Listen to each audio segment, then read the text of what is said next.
few things to talk about today. These are just a few of the cases that have happened in the last year that affect your property and your property interests in Western water rights. There's three things I want you to think about today and have at the end of my talk. The first one is the price of freedom is eternal vigilance. Number two is there are many things happening at the federal level between states, at the federal level with the federal government, in between states, and within the states that are affecting your water rights. And to protect your water right, you actually have to know what is the definition of that property right. So those are the three main things that I want you to get from my talk today. At the federal level, I'm sure many of you have heard about the EPA rules and how they want to start regulating volume as well as quality. That man will buy us all a drink in the bar afterwards. The DOI, the Department of Interior, has also been looking at a national program to regulate volume of water rights or quantity. Between states, I used to work in the state of Washington, which, as you may know, they have the salmon issue.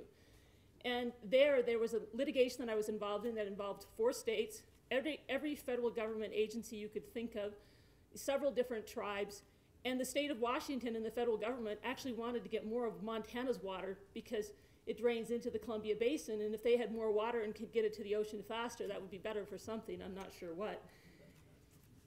To think about it, Montana is truly a headwaters state, and probably the most headwaters state in the country.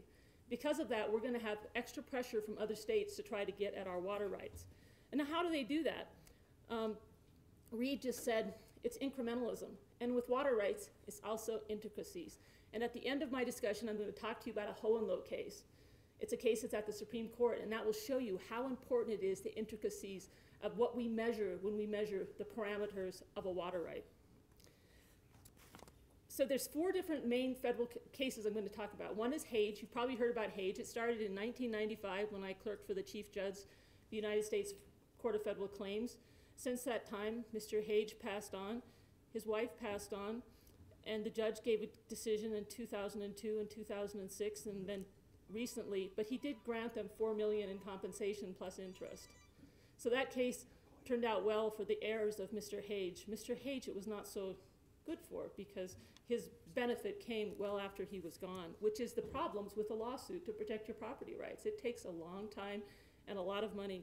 Another case I'm going to talk about is a case called Casitas. Casitas is a case out of California. And in that case, there were 40 years of an irrigation district leasing or contracting with water from the federal government.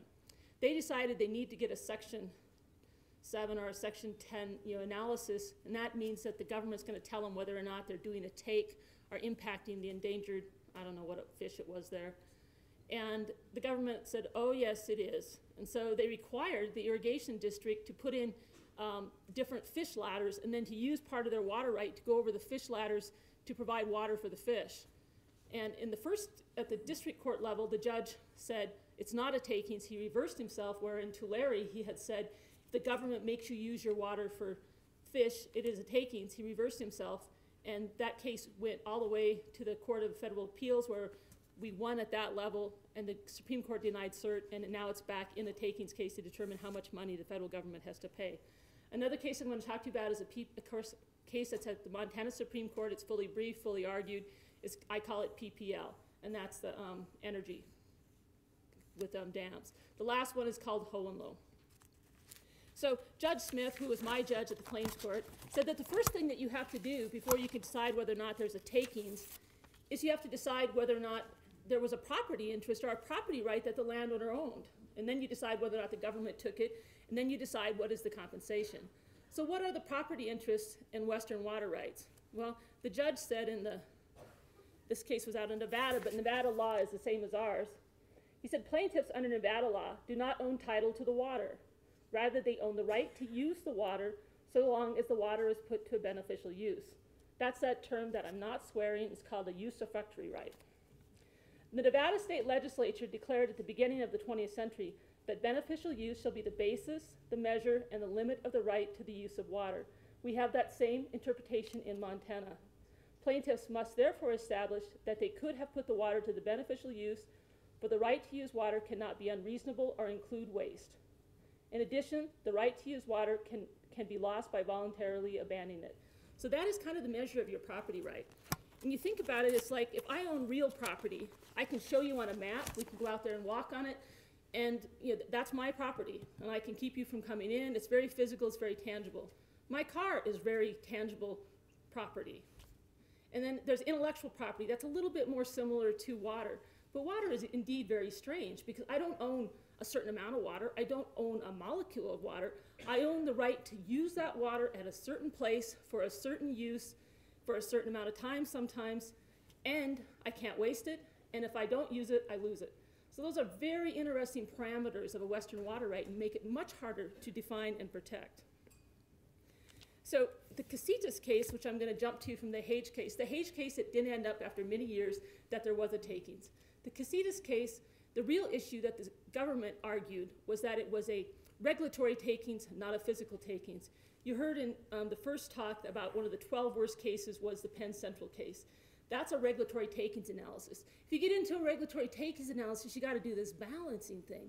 Well, is it good for all the people, or is it this, it's this? It doesn't measure, was my property taken? It's this balancing test. So the government always tries to push its takings analysis into a regulatory takings analysis. If it's a physical takings analysis, that means the government flooded your property, or it came and said, I'm going to take Shields' property to build my interstate. That's a physical takings, much easier. Much of the Casitas case went around the issue of whether or not it was physical or regulatory. The government said, we didn't go in there and take the water. We just passed a law that said you had to use it for the fish. Therefore, it's a regulatory takings. And we argued, and I got to do an amicus brief because of the Montana Farm Bureau and other farm bureaus across the nation. We argued it's not about how the government affects you, it's what it does to your property right.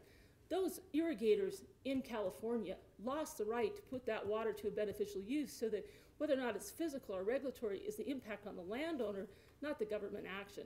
We won on that case, and that is now back at the district court.